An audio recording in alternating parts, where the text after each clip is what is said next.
Hey y'all, in the car, leaving the store. I got the air turned up. I'm not about to turn it down, so hopefully you can hear me okay. I'm gonna try to talk a little louder. So, let me tell you what's going on. Pests. Pests are a problem right now. Mainly, thrips in my flowers, squash bugs.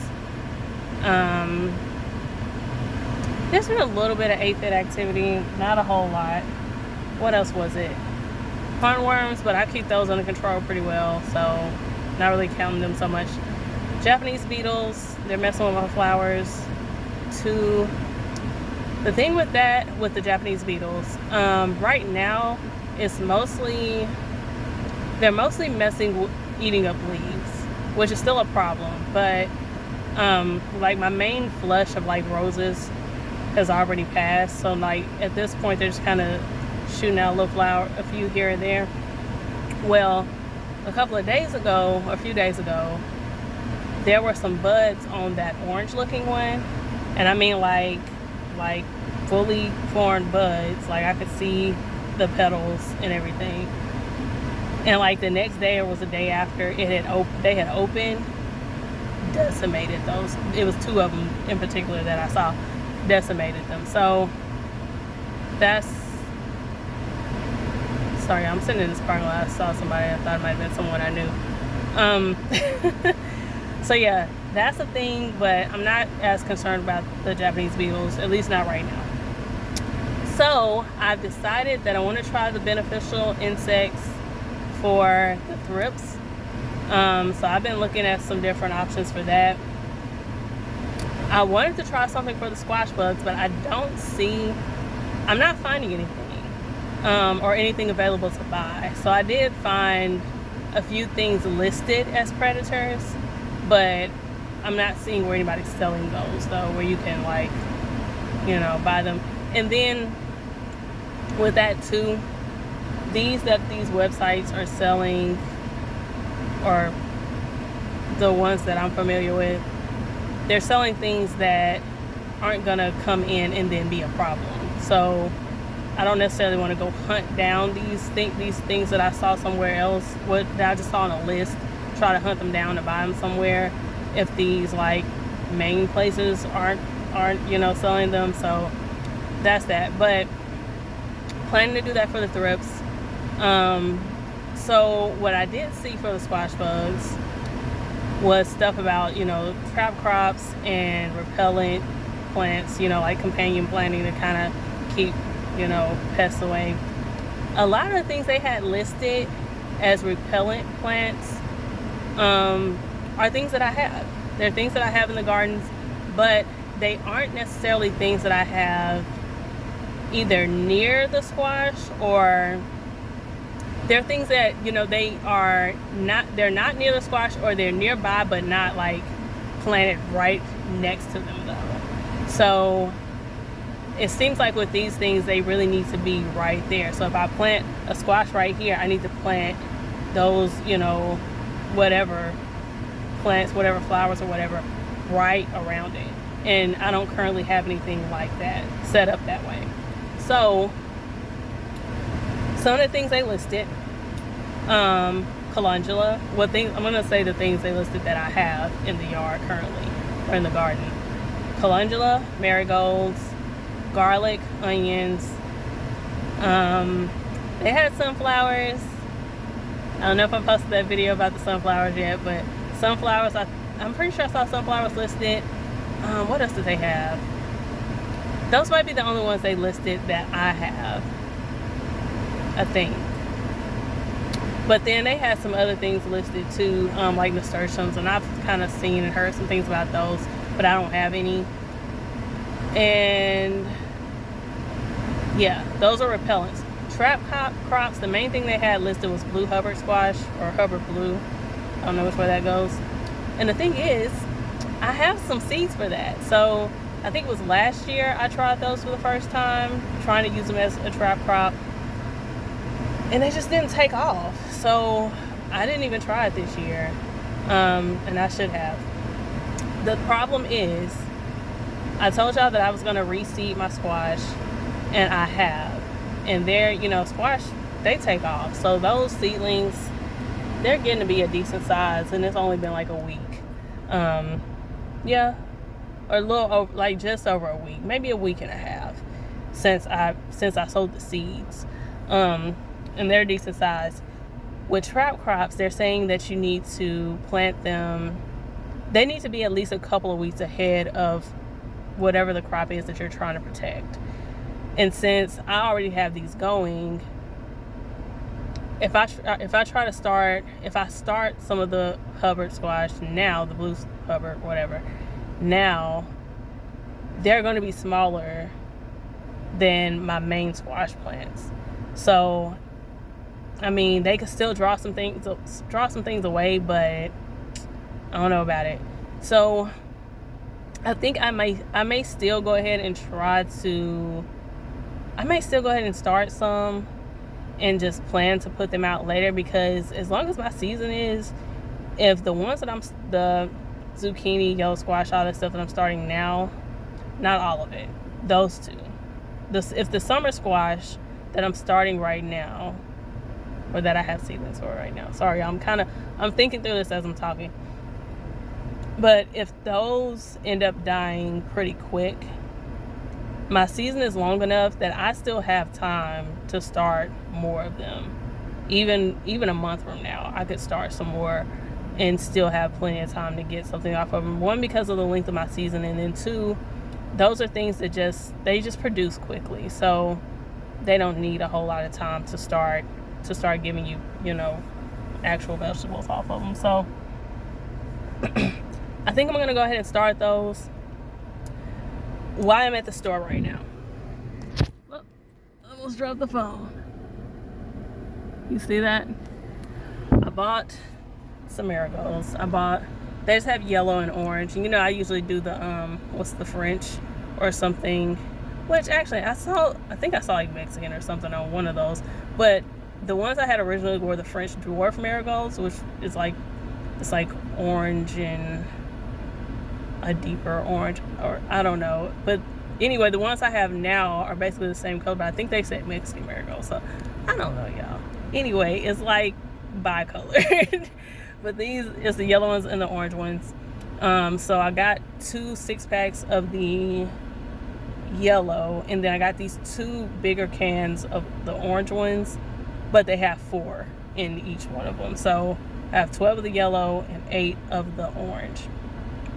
So I'm gonna put those around where I'm putting my squash plants out, where I'm going to put the squash plants out, where they'll be right underneath them, like literally right there, mixed in with them. And then, you know, I have some calendula in the yard, or in a couple of the beds. A couple of those spots, or I say spots because it's not just one seed. It's like I just kind of sprinkle a number of seeds together. 2 spots where I did that are under the big bed that has like my colorful cauliflower in it. Since those are covered up, and quite frankly at this point those are already where they're like covering over, trying to like form heads, I don't think they actually need the assistance at this point. So I'm gonna dig those out and try to just move them out into the main beds near something. The other thing is I have some space under some of the lower covered sections where I think I'm gonna put, oh my gosh, hold on, pause, y'all. So I'm sitting at Home Depot. This guy just got out of this truck. It's like his work truck. I don't know why I guess he left the emergency lights on because he has this tree saw sticking off the back of the tailgate. The tailgate's up, but it's like sitting up. Well, he just got out of the driver's seat and walked like right along the back of the truck and had to like duck to keep from walking into that thing. I don't know if he like forgot it was sticking out right there. He should really have like, they're supposed to have like little flags or something when they have stuff like that, when you have stuff sticking off the back of your truck like that. Or even if you had something sticking out the trunk of your car, you're supposed to have something on there. Anyway, he almost walked into that thing. So just imagine somebody who would have no reason to know that that was there walking by. Whatever. So I'm thinking about putting some undercover that then becomes a question of whether or not I'm actually going to keep up with hand pollinating things. And I just don't know that I want to take that on. I don't really want to take that on. I don't really want to take that on. It's like, how much does it mean to me to have these?